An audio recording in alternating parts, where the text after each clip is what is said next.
Doctor గారు, నా వయసు 24 సంవత్సరాలు. ఇంతవరకు పెళ్లి కాలేదు. నాలో సెక్స్ కోరికలు ఎక్కువగా ఉంటాయి. గత కొంతకాలంగా కుటుంబ నియంత్రణ పద్ధతులు అవలంబిస్తూ ఒక వ్యక్తితో శారీరక సంబంధం పెట్టుకున్నాను. కొన్ని కారణాల వల్ల ఈ వ్యక్తిని కాకుండా మరొక వ్యక్తిని పెళ్లి చేసుకోవాల్సి వచ్చింది. నేను చేసుకోబోయే వ్యక్తికి నా పూర్వపు సెక్స్ సంబంధాల గురించి తెలిసే అవకాశం ఉందా? నాకు చాలా భయంగా ఉంది. నన్ను మీరే రక్షించాలి అంటున్నారు. తెలియదు. ఇలా కండోం వాడో ఇంకోటి వాడే పాల్గొంటే ఏం తెలియదండి. మగవాడు కండోం వాడి సెక్స్ పాల్గొన్నా, ఇంకోటి చేసి పాల్గొన్నా, కండోం లేకుండా సెక్స్ పాల్గొన్నా ఎవరికి తెలియదు. చెప్తే తప్ప తెలియదు. అక్కడేం ఉండదు. సెక్స్ పాల్గొనే సింబల్ ఏమి ఉండదు. పూర్వకాలంలో కన్నెపొర చిరిగిపోతే సెక్స్ పాల్గొనడానికి పాల్గొనట్టు లెక్క, కన్నెపొర లేదా కంజ కానట్లు అనుకుని అనేవాళ్ళు.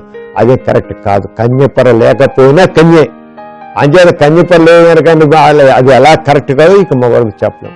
అంచేత ఆ భయం లేదు. అయితే ఆ రంగం పెళ్లి కాకుండా సెక్స్ సంబంధాలు పాల్గొనడం కరెక్ట్ కాదు. అది దాని దూరంగా ఉండడం మంచిది. ఆయన పెళ్లి చేసుకోవడం మంచిది. జరిగేది ఫాస్ట్ గతాన్ని మర్చిపోవడం, రాబోయే భార్యతో చక్కగా మనసు పెంచుకొని హాయిగా ఉండడం అవసరం.